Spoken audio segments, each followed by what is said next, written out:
People say all the time you need to scale your real estate business, but what does that actually mean and how do you actually do that? We're going to talk about it today. Stay tuned. This episode of Keeping It Real is brought to you by Real Geeks.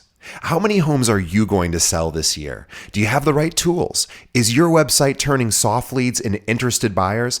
Are you spending money on leads that aren't converting?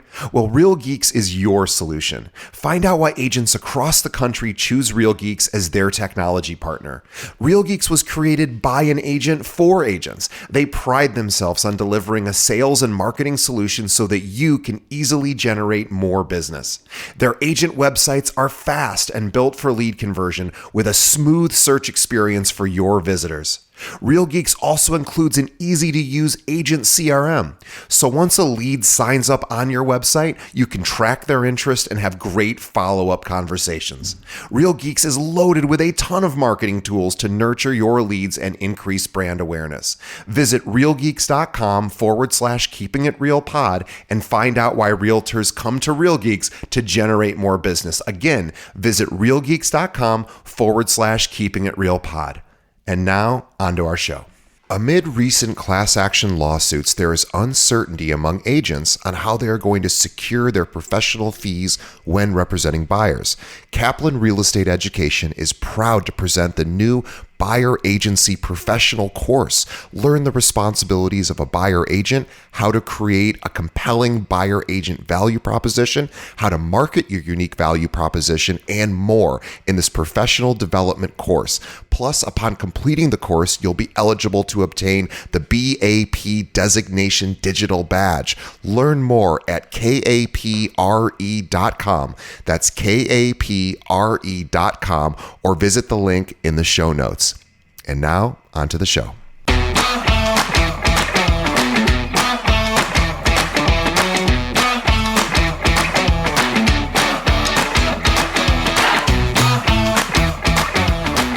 Hello and welcome to another episode of Keeping It Real, the largest podcast made by real estate agents and for real estate agents. My name is DJ Paris. I'm your guide and host through the show. And in just a moment, we're going to be speaking with author and top producer Nadira Taylor. Before we get to Nadira, just a quick announcement. We are decided that we are going to be increasing the number of episodes we do per month. So it's very exciting. This is, I think, our 6th or 7th year doing the show, and we want to give you guys more content. So there's going to be more episodes done on a monthly basis. So we hope that you appreciate that and find them of value. Best way you can help us is to tell a friend. Think of another realtor that doesn't listen to our show or maybe just hasn't heard of us, and shoot them a link or send them over to our website, keepingitrealpod.com, and ask them to subscribe. We would appreciate it. All right, let's get to the main event. My conversation with Nadira Taylor.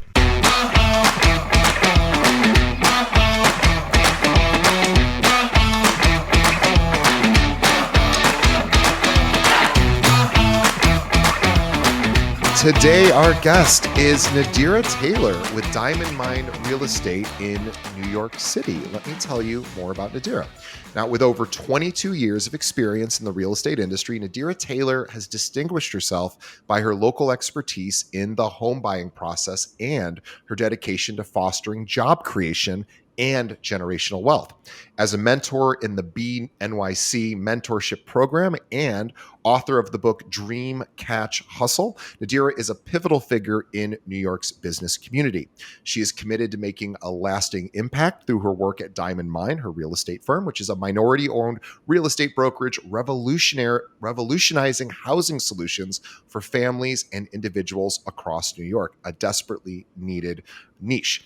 I also would like everybody to purchase Nadira's book. You can find this on Amazon. We will have a link to this in the show notes. The name of the book is, as I said earlier, but I'll give you the full title, Dream, Catch, Hustle: How to Flawlessly Scale Your Business Without Missing a Step. And remember, everyone who's listening, you are running a business. So this is a great opportunity to work on your business as opposed to working in your business. And I also, before we bring Nadira on, I always forget to say this until the end, so I'm going to say it at the beginning. Her firm, Diamond Mine, is always looking, or currently looking for some additional agents. And if you are an agent and you want to service New York City, and you think maybe your brokerage isn't giving you everything that you need, please reach out. We will have all of their contact information in our show notes. Nadira, welcome to the show. Hello, how are you? I'm good. I'm so excited to chat with you. This is the first time that we've really talked about, it's funny, we have a lot of agents on here, top 1% producers who focus on like luxury properties, and we've had people who sell these mega mansions, 50 million and above. And a lot of times affordable housing doesn't really get the press that it deserves. People love the big beautiful gorgeous estates that none of us can afford, and seeing who are these people that are buying these crazy properties. But in the real world here, the rest of us are dealing with regular consumers and people who maybe are saving up for their first home, or not even aware that they could. I know I certainly wasn't even aware that I could buy a condo when I did. I didn't know that. I had to Google it. This is about 20 some years ago, but I had to actually go, am I able? Like, I didn't even know how a mortgage works. And I suspect a lot of people are probably in that same camp. So what you do is really, really cool. So I'm excited to learn more about how you service those clients. And I know you service all sorts of clients as well. But before we get to that, I'd love to know a little bit about your background. So tell us how you got started in real estate. Sure. So I began real estate in like 2001. I went to school for computers, and I worked at one of the larger firms, Rose Associates in New York City, in the computer department. And I definitely knew that I was going to transfer departments when back then you took apart a computer and you had to put it back together, put the memory in and all that stuff in order for it to work. And my boss says to me, "So why do you have so many parts left over?" So from there, I just moved on to the construction department, and everything just pretty much took a life of its own, from compliance to property management to starting my own firm in my house. From there, we went to a storefront, and now we have a multifaceted real estate office, including sales, property management, and also construction. Wow.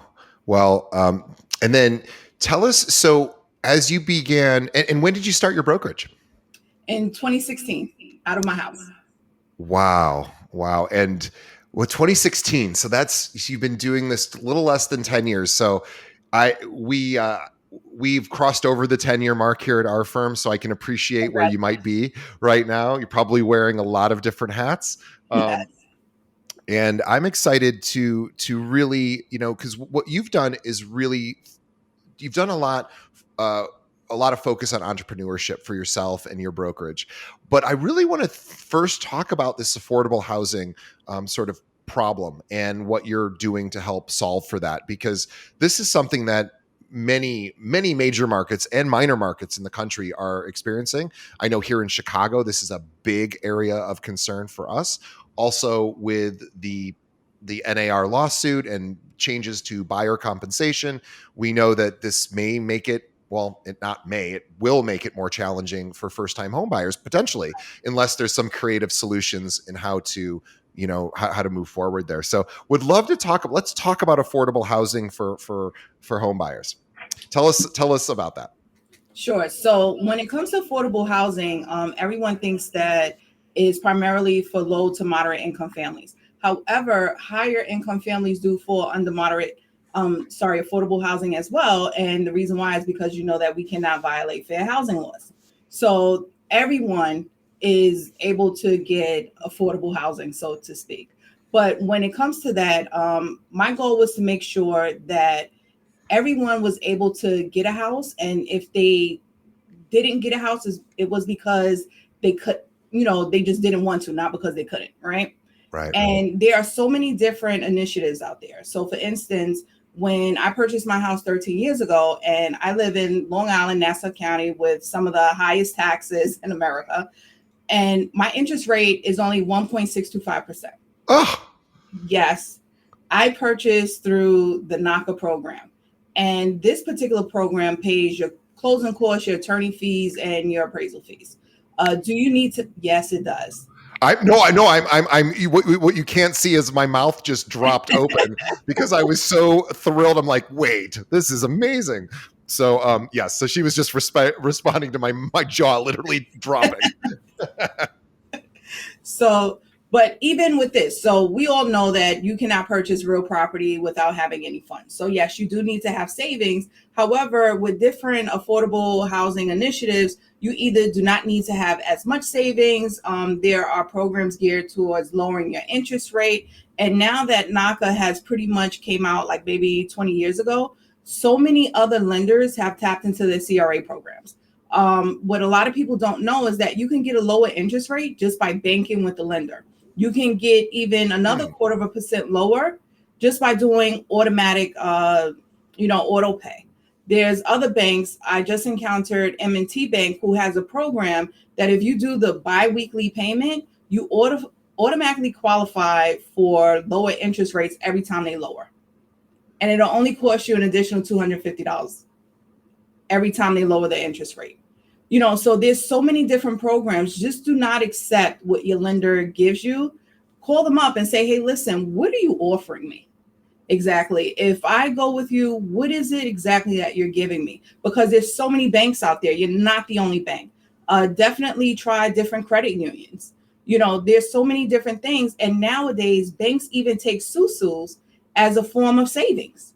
Right.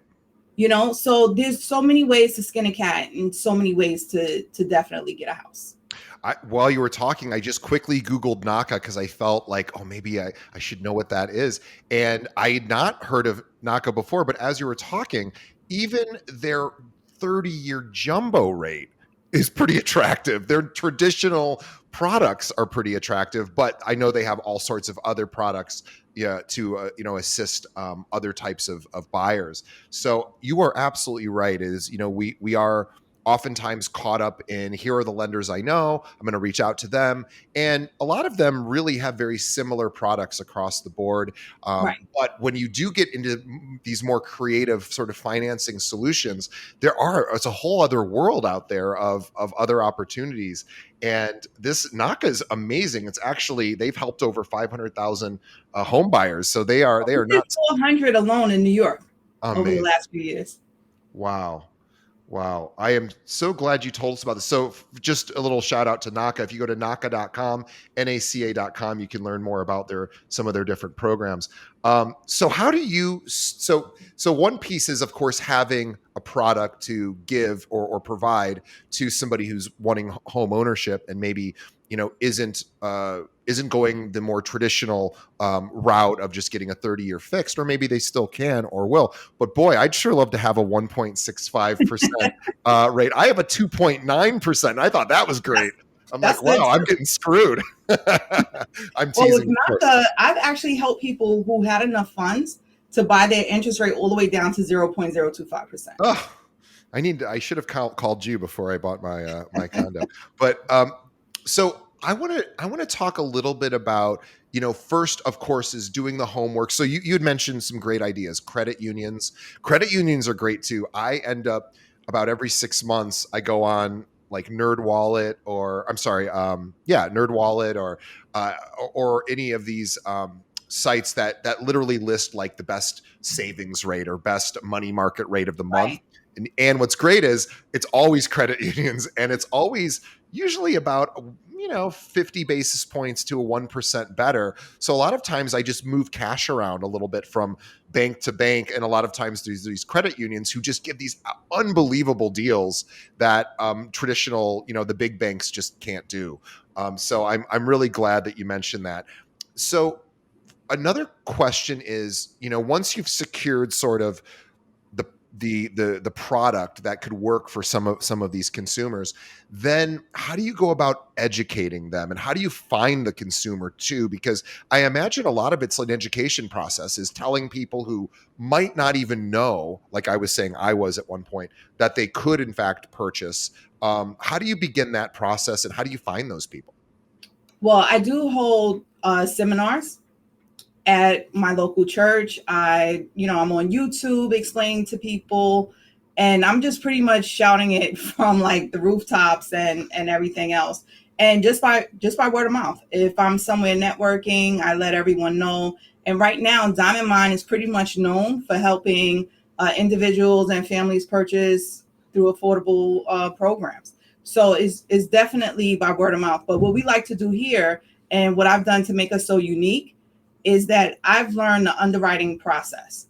And Ah, that's with NACA. If there is a bank that's offering any type of affordability process, I will badger whoever the lender is, and I'll ask for certain documents. I'm really good with math, and I'll back out whatever formulas they're using to see exactly how they're qualifying people, so that this way, when I'm doing the seminars and I'm speaking to people, I can pretty much pinpoint which program will work best for them, and exactly what they should do and how they should save, and how they should pretty much live their life over the next couple of months to a year to make sure that they qualify for these programs as well. that's incredible because you're really sort of, in a way, cutting out, in a good way, the communication string between the consumer and the lender when you are, I mean, of course, they are going to have communication, but that initial thing of like, I think I know what might be a good option for you, being that you've really dug in and learned the products and also understood the underwriting process is really great because you can see things before it gets sent off to the lender, and the lender's like, oh, this isn't going to work, or we're missing this, or this isn't the right product for so and so. You already know all of that. So in a way, what you're doing is really quite brilliant because these people are at your seminar, whether they're virtual or in person. They're raising their hand, going, "I'm interested." And not only are you like, "Great, I'm going to connect you with my lender," you're like, "Let's talk about it right now, and let's figure out what would be really." I mean, if you think about it, that's an amazing thing. It's kind of like walking into an open house and going, "Well, I don't think this is the right fit," and the agent going, "Let's sit down for 10 minutes. I'm going to find you 5 other places." Right. And most of the time agents can't really do that in an open house. You're basically doing a version of that during your seminars, which I actually think is brilliant because it eliminates the possibility of miscommunication or waiting on somebody to, oh, you got to get the forms over to so and so. I mean, they're going to do that down the road, but you're going to really be able to guide them. And I have a question about affordable housing. So Sure. we know there are tens of thousands of realtors in the New York City area and the surrounding boroughs and surrounding counties, including Long Island.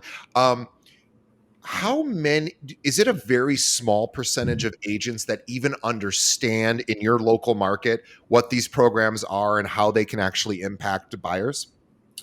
Yes, they do. So right now, we still have a lot of agents who there's more buyers than there are agents. And the agent's main goal is to get the buyer into a house, but usually they come with their own lending.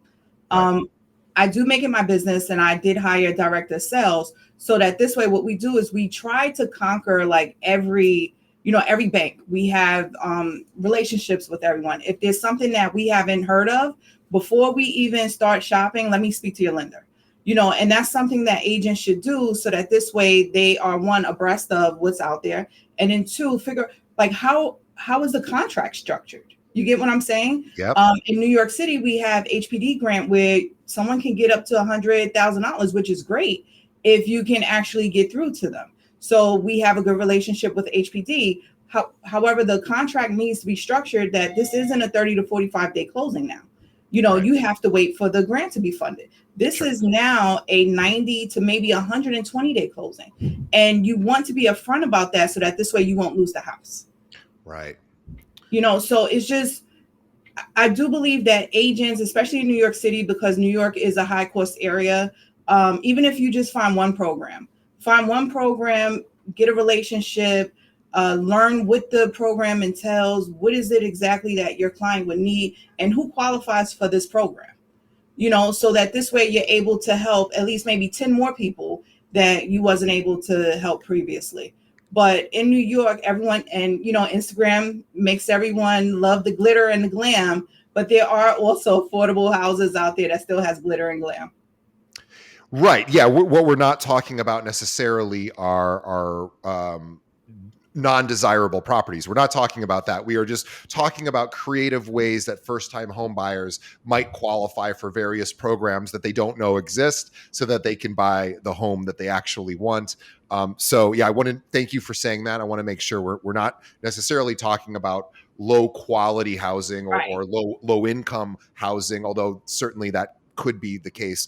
But this idea of really it's so smart for you, I think, to have this knowledge because again, most agents aren't playing in this space.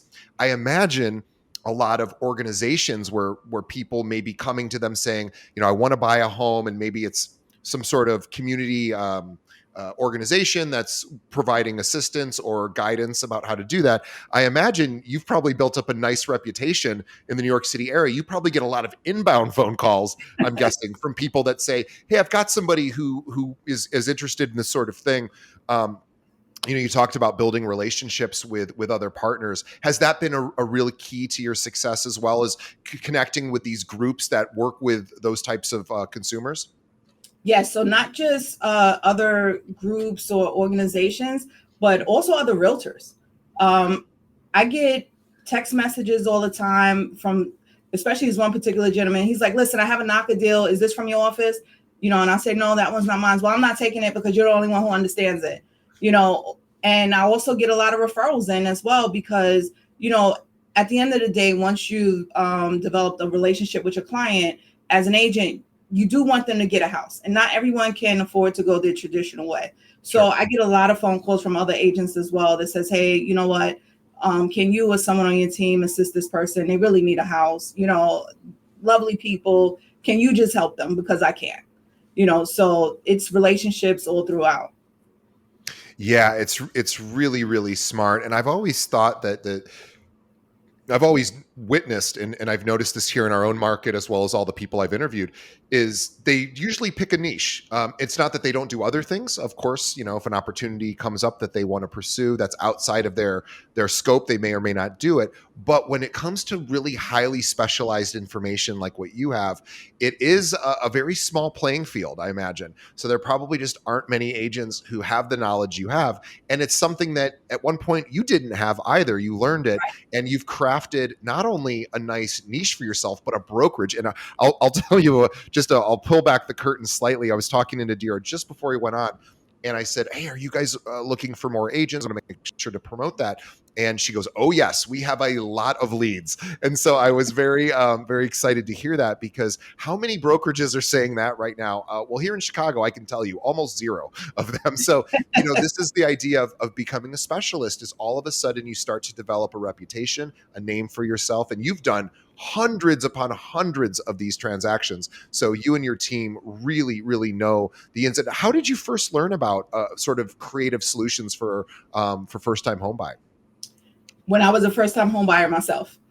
Oh, right. Yeah, you mentioned. Yeah. My husband and I, we made pretty decent income. However, we were never taught to save.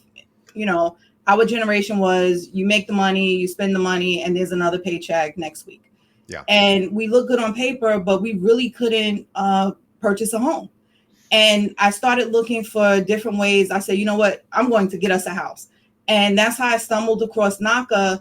And I really had a horrible time going through the program, but it wasn't until I started helping other people where I realized that I was the problem. I didn't have that much savings. I didn't know how to save. I didn't monitor my credit. There was just so many things that I didn't do. I just knew that I wanted a house. And from there on, I said, "Well, you know what? I'm going to make sure that no one else that I know falls victim to that." And I just started helping people like, "Hey, listen, you have to stay on top of your credit. How much are you saving? Maybe if you take out $100 every time and put in a separate account, you won't even miss it." And initially that was my goal because I wanted other people to get a house. And it wasn't until I actually closed on my home, and with that 1.625% interest rate, is when I say, "You know what? I want everyone to have a house. Like, no one knows about this program." And I just started opening up my church doors, but it really wasn't a niche at first. It became a passion. I didn't realize that it was a niche until I just sat down. And at that time, I was director of compliance at Thor Equities, and I'm doing rent stabilized housing. And I love doing that. I was a manager and everything else.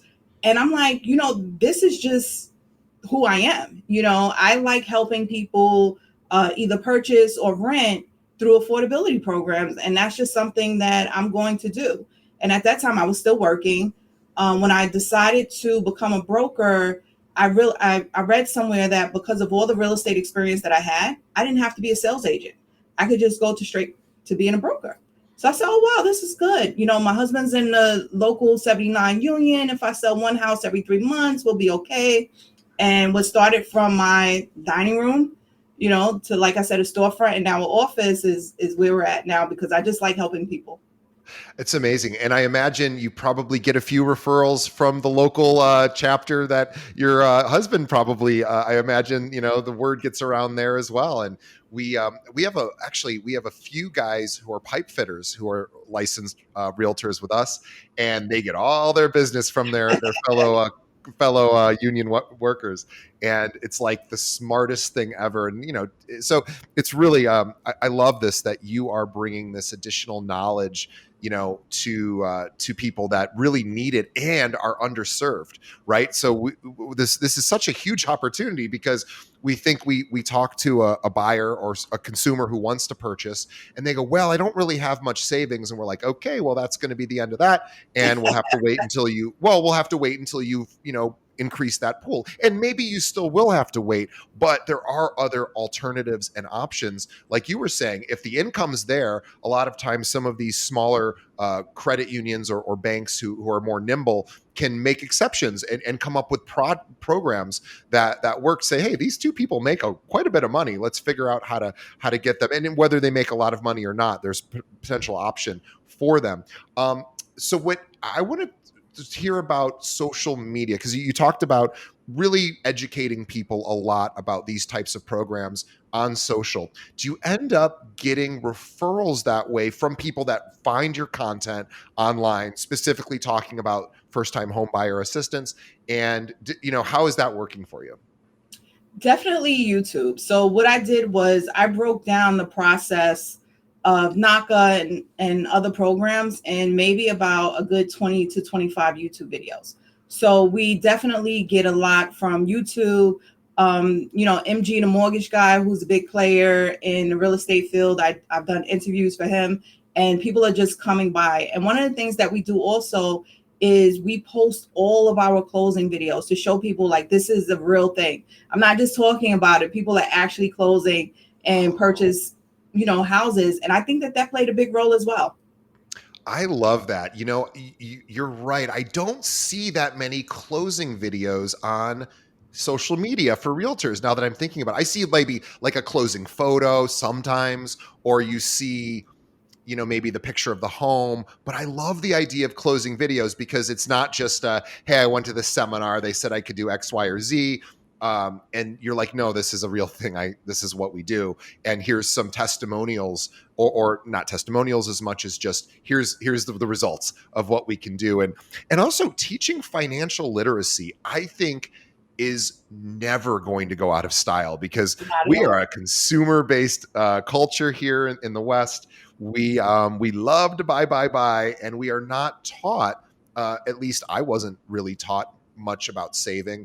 Now I was able to watch my parents save, so I was able to do that just kind of from them. But was I taught any of that in school? I don't think Not so. at all. Or if I was, I didn't hear it. I wasn't listening. But and I think maybe there's all I've learned as an adult. There's all these life skills that I wish I would have learned in school, that there just wasn't part of the curriculum. And certainly, I think financial literacy is becoming more popular in young education, but Yes. it's still, I think, a thing that people don't know as much, because they're busy working, they're busy paying bills, raising families, living life.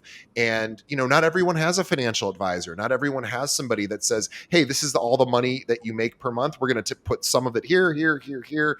And most people don't have that kind of guidance. And so I think having somebody, like, I'm always looking for somebody to look at my finances and say, no, really, I am. And I'm looking for somebody to say, here's where you're spending. And I know you're not going to be budgeting for people, but giving them ideas about how they Right. can improve and save is really, really helpful. I would pay somebody to go through. In fact, I used to pay somebody to go through all of my expenses, and say, you're spending a little too much money on dinners or whatever.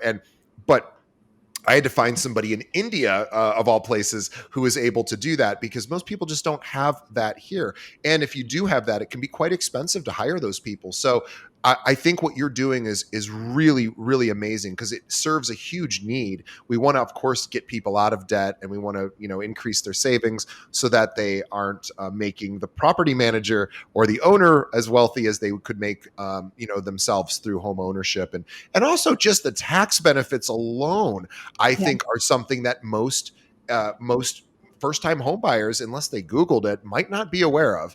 And boy, that is a nice thing to see on your first tax return after buying a home, seeing some of those nice deductions and expenses come out. So I am a huge fan. Now, do you also work? Does this also are there programs also for investor or investment non primary residence purchases? Well, most people, they do want it to be your primary residence. I do get house hackers in every now and then, but again, purchase a 3 or 4 family home so that this way, you can either live in a basement or you can live on the first floor and still take advantage of, these low and not even just so much low income programs, but just take advantage of the programs. I think my hardest sell is to the entrepreneurs. And I keep telling everyone, it doesn't matter what program you're with, you do have to claim more than 30,000 a year.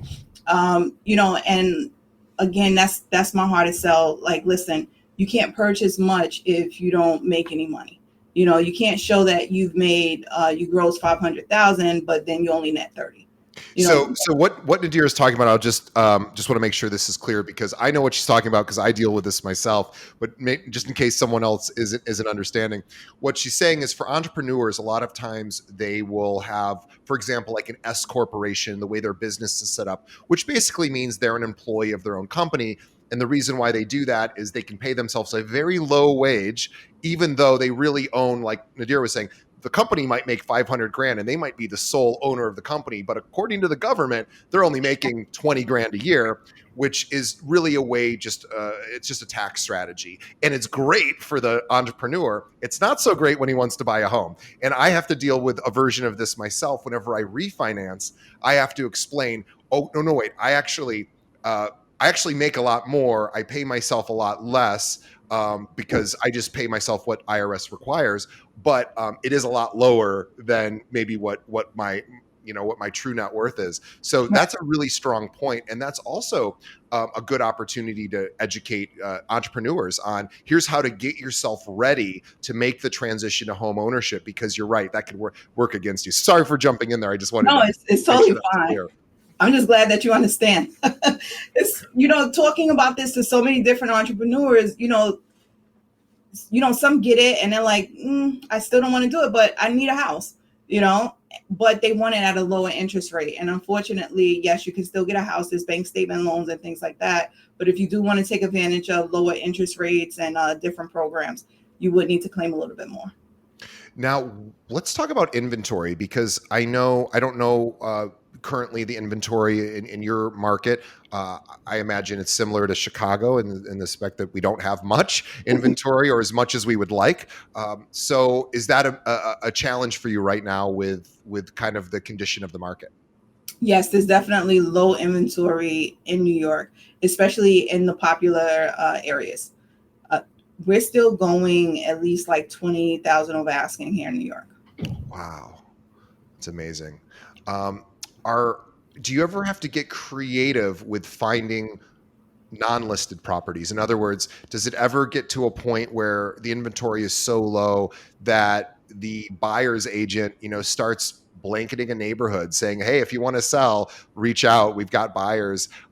Is there any sort of creative ways other than just sort of, waiting for something to hit the market in order to find more inventory? Well, yes, we do. We do that also. We have seminars for sellers, letting them know how much they can get for their home. Hopefully, prompting them to sell. But a lot of the things that we do too is we'll contact other agents who where we represented the buyer at, and hey, listen, do you have anything? Is anything coming out? Just shoot me over the address. I could get your blind offer tomorrow. Yeah, that makes a lot of sense. I love all of this. What would you say? So we sort of talked about, I talk to a lot of realtors and we hear, gosh, rates are a little higher than what I'd like them to be, and inventory is a little lower than I'd like them to be. I think we solved the rate, or at least the financing question, with some of these creative solutions. And we have a big change. Well, I don't know that it'll be. We're not sure how big of a change it will be, but if this NAR settlement goes through, which is expected to do in July, it changes buyer compensation in the way that it was done prior. It doesn't really change it that much. It just changes the way in which it works. I've always said buyers have been paying commissions the whole time. They didn't always know they were paying commissions because they weren't cutting a check, but Right. they were still cutting an invisible check they didn't realize. But it was baked in to the price or the financing. Is this going to affect the possibility of buyers now having possibly to come out of pocket to compensate their agent? Does this change sort of what you're able to offer, or are you starting to make adjustments to account for people coming up with possibly more money now to pay the agent? Uh, so actually, yes to all. So just like you mentioned, a lot of I do believe a lot of it will be baked in. So, if the house is 550, 2% of the 550 will go on top of that, and hopefully it'll appraise. So these are now conversations that we have to have with the buyer. Like, hey, listen, we'll put the commission on top, but it will need to appraise for it. If by any chance it falls flat a little bit, you'll definitely have to make up the difference. One of And this is just my professional opinion, it's almost like I feel that, some of the agents, they're definitely going to stop being an agent because no one really wants to fight for their commission. Sure. However, the ones that remain an agent, it's almost like, you know, to NARS is like, who do you want to get the money? Because some agents are not going to deliver the same service that they were delivering previously because they may or may not get paid. Right. So that means that the attorneys now have to explain a lot more things than they were explaining. So now basic attorney fees, we're here in New York, can be anywhere from 1,500 to 3,000, will probably shoot up because now they're spending a lot more time working with one person than they were previously. So in most cases, the buyer is still coming out with the same fees. It's just who gets it. Do the agent get Ah, it or do the attorney get it? I didn't think about that. You're right. Attorney fees are definitely going to go up in attorney states. That makes all the sense in the world. And we are in one of those states here in Illinois. So I can appreciate that. And it's really not that's a great way to add to the conversation with the buyers, explaining how that works and what are the results of this. Oh boy, I love that. Boy, that's a great tip it really is a great tip for our agents. And if you are a listener and you are concerned about how this might affect attorney fees, reach out to some real estate attorneys and ask them, hey, are you thinking about raising rates in the event where you're going to have to do some of my work sometimes? Right. And what, how do I, what do you think is going to happen? How do we continue to work together? And let's figure it out. And I think too, I'm curious to see if any lenders can come to the rescue here. And I'm wondering if banks, I don't know if this will be RESPA compliant or violate another sort of statute, but hopefully there'll be a way where a consumer who really just doesn't have the money to pay an agent can still somehow finance, a commission or something that's fair to the consumer, but also fair to the agent who's doing a lot of work. So I'm hopeful that this will shake out, but I think you're right. I think there's a lot of agents. In fact, I know there's a lot of agents leaving the industry because we're seeing a lot of agents leave. We have a larger firm here. We have about 800 agents, and we're seeing an uptick in people not leaving to go to other firms, but literally leaving the industry. So for those of us that are not leaving the industry, I think it's a huge opportunity to really pick up additional market share and to be that education for the client who maybe never had a full service agent, never really understood what a good agent can really do. And this is an opportunity to say, hey, the compensation model has changed, but your service is going to go way up because you're with me. And here's all the things I do. Here's what I charge. And we're going to try to get it out of the seller anyway. But in the event, here's how I'm going to be compensated. I really don't think I think it'll be uncomfortable for a while until agents start getting used to having Right. those conversations. And again, I think there's an opportunity for some sort of either tech company or bank or let somebody to come to a solution here that can be accessible. So I'm very excited. I think this will all get solved. I don't think it will be the end of buyer representation, but it's certainly a change. So Yes. I appreciate you. And you were saying that I was asking Nadira beforehand, sort of, this is like the scariest question, I think. I said, have you started to see any 0% co-ops? Because that really it's scary to see that. And she goes, oh, I've seen that. Yeah. She says, I've seen that. And she says, we've started to make changes even before all of this came to light. Yes. So I think that was very, very smart, because I think the agents right now that aren't getting good direction from their brokerage about how to make that transition and what to do and what skills to start learning now so that you're prepared. I think a lot of those agents are freaking out, and a lot of them are just going to leave the industry. So I think, again, this is another call to action for those listening. If your managing broker or your firm is not having real serious conversations right now to prep you about these upcoming changes, and changes that are, quite frankly, are already here, Right. maybe time to consider a different firm. And if you're in the New York City area and you service the boroughs or Long Island or the city, obviously Diamond Mine Real Estate would love the opportunity to chat with you, because Yes, we would. you guys are really well poised for all of these changes. I mean, it's quite good timing in a sense. I know it's not like you're not brand new, of course. You've been doing this for 23 years, but this idea of having the right pivoting and having the right product at the right time is unbelievable.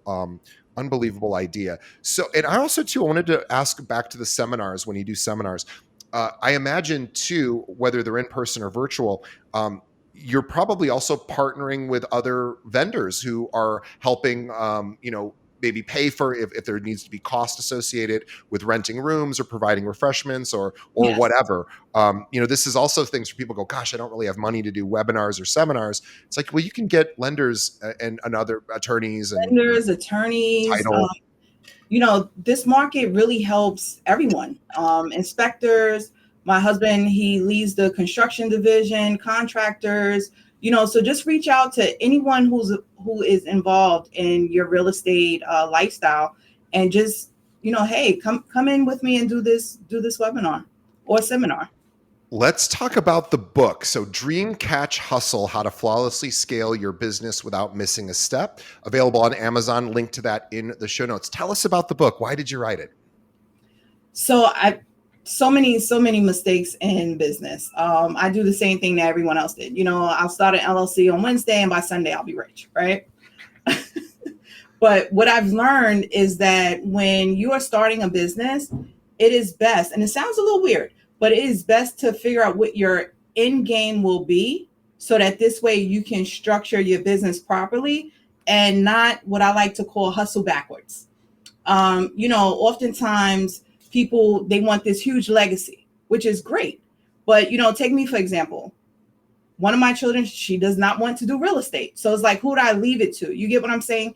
And, some people, they like being a solopreneur. So if you're a solopreneur, then that means that your branding is going to be impeccable and all the attention will be focused on you. One of the other mistakes that I've made is because I'm so visual that when people call the office, everyone wants to speak to me. And what I should have done was build Diamond Mine as the brand. Like every time you turn around, it's Diamond Mine, Diamond Mine, Diamond Mine, and not Nadira Taylor. So that this way people will feel comfortable when they call in and they're speaking to the director of sales. They're speaking to, my director of property management, and so on and so on. Right now, I have people be like, well, she's on a Zoom. Oh, the Zoom's going to be 8 hours. I'll call back in the 9th hour. And that was a mistake that I've made. So there's so many mistakes that I would like to teach other people. You can definitely learn from other people's experiences. And again, finding out what your end game is probably one of the best things that you can do. So this way you can structure your business accordingly. Yeah, the end game part is really important. I remember first learning about end game or an exit strategy from reading the E Myth, the Entrepreneur Myth, which is a very famous book. A lot of entrepreneurs have read it, and I went, "Oh, that's right. Businesses." There should be an idea about what's going to happen when. So, in other words, I'm going to build this up to a certain level and continue to run it, sell it. At some point, I'm not going to live forever. I probably should figure a succession plan or a sales plan. And you're right. We think so much about building a company, but we don't necessarily think about what's the company worth? Is there worth to the company? Is Right. there value if I step away? Can the company continue to earn income if I'm not the figurehead? And for those that are listening who have built up their own brand within their brokerage, of course you're the brand and your brokerage, it's nice to have a nice name behind you. At the end of the day though, it's you. And then when you transition to maybe start to building a team or maybe your own brokerage, you're running into what Nadira talked to is everybody wants you because they know you. And Right. it does become a challenge to figure out how to politely introduce those clients to other team members. There's going to be ones you probably have to do yourself just because, Yes. family friend or whatever. But it's important to think about, how do I begin that process? And this book really helps you kind of figure out, how to work backwards. Tell me a little bit more about what else people can learn in the book.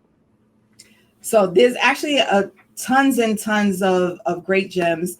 One of them are debunking different myths when you are an entrepreneur.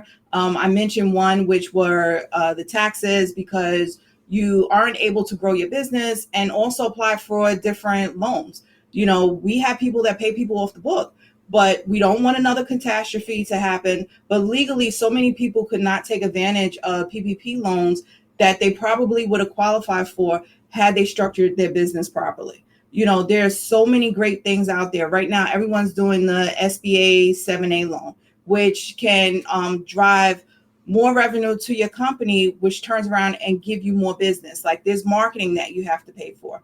And also just sitting down and determining what is it that you want for yourself first, and then what do you want for the business. Why did you start your business initially? Was it so that you can vacation anytime that you want to, so that you can purchase anytime that you want to? But whatever the reason why you started that business, don't lose focus of it, because then it's like you're on this hamster wheel and you're constantly trying to do more, which you should, but that's because you lost focus of why and how you started. Yeah, I think that's a really, really good point. Is we get so caught up in the day to day, we're not working on the business. As I said earlier, we're working in the business, and you have to work in the business, of course, to service the clients and keep the business running. And then you also have to work on efficiencies and how do I grow and scale. And the way that I'm going to grow and scale into a team or a brokerage or just a higher producing agent is probably not the same way I grew to this level. You get to a level where you're like, okay, I need to I don't have enough time, or I don't have enough arms or whatever it might be. And now I need to get some additional assistance. Oh, but now I've got to pay somebody to do that, or I've got to hire teammates. And yes, it when it hits hard, and it's also going to probably hit at a time when you're the busiest you've ever been. So Yes. it's really, really difficult to make that transition while you're in the middle of it. So you're absolutely right, is starting to formulate a plan, just like a financial literacy plan or a plan to get physically fit or whatever And goals you have in life. It's really, really important to have a sort of markers to shoot for along the way, so that you're like, okay, now I'm starting, because I cannot tell you how many people I've had on the show who get to 20, 30, 40 million dollars in production, and they're like, I'm basically pulling my hair out, even though this is great. I'm so busy, and I can't just hire somebody and bring them on, because then I have to train them. I have to, it's a lot of work. And now I have to build all these systems to teach other people, and I don't have the time to do that. So I right. think you're right. Building along the way is really important. And write everything down. All of your keys to success, write it down in a format that if you hand it off to the person that you hire, they can pick it up and they can follow it. One of the things that I noticed too, and it sounded like tedious, is like I'm pretty much telling someone to exit the building, open up the front door, make a right turn, go down the stairs. However, even though it is tedious, it will cost you so much less money and less time in the long run because everything is structured and written out. So all of your keys to success, write it out in a format that if you just pass the torch on to someone else, they could pick it up and run with it to free up more time for you and dedicate one day out of the week to where you answer the minimum amount of phone calls and you build your business. So everything that you wrote down, whether it's your 1 year goal, your 5 year goal, you are dedicated to and working on just that for that one day. I think that's a great tip. And also what I recommend is that is also a great place to think about social media content. So if you start writing down frequently asked questions that I get often, or maybe emails that come in from consumers, clients, especially if you're training a team or building a team, you're going to want, some answers that we all agree upon as a team. Well, if you're getting the same answers over and over, or same questions over and over again, this is great time to say, hey, maybe I'll make a video about that. And I can push, this is just totally unrelated to what you said, but we can actually use a lot of those consumer questions as ways to create content on social media. That's a great place. For example, Nadira could easily do a video going, rates are really high. I've got some other options that are really pretty cool that your own realtor might not know about, and I would love to see that video, right? So those are things that, you can use not only the things you do in your business, but you can also use it to promote your business in social media. So Nadira, this has been an incredible time. I really enjoyed having you on the show. I want to remind everybody, look, as we are all entrepreneurs, if we're realtors, and we want to really think about, yes, we are working in our business, we are servicing our clients, we are building that business, but are we also becoming more efficient and effective so that you aren't painting yourself into a corner where you're going to just be too busy to really live a great life because you hadn't maybe planned for some of the growth that you have. So this book is going to help give you a guidepost to start at the end, work backwards, and figure out how to continue to have a comfortable but exciting life as you build your business. So the book is Dream, Catch, Hustle: How to Flawlessly Scale Your Business Without Missing a Step, which again, I know I need for our business here. I'm going to read it because how often do I think about our end goal? Almost never. So I'm just as guilty as anyone, but I think this is a great opportunity, especially this year. We're probably all a little bit less busy than normal, which isn't a great thing, but a great opportunity to look to increase our skills, sharpen our tools. This is a time to read and go to seminars, and please pick up Dream, Catch, Hustle on Amazon. We'll have links to that on the show notes. If you are an agent in New York and you are looking for another firm, check out Diamond Mine re.com. We'll have a link to that in the show notes. That is Nadira's firm, and she can talk to you and find out if you'd be a good option for their team and maybe you'd be a good fit together. Or if you're somebody that needs to refer business because you're not that familiar with these types of products and you're another agent, reach out to Nadira. She's the queen of this. Like she will take all of those clients, and she also has people that she can refer back as well. So even if you just want to build a relationship with her, for referrals, definitely reach out to her. Diamond Mine RE is the website, and the book again is Dream, Catch, Hustle. Nadira, thank you so much for being on our show. On behalf of our audience, oh, you're welcome. On behalf of our audience, I want to thank you. And on behalf of Nadira and I, we want to thank the audience for making it to the end. Please tell a friend about this episode.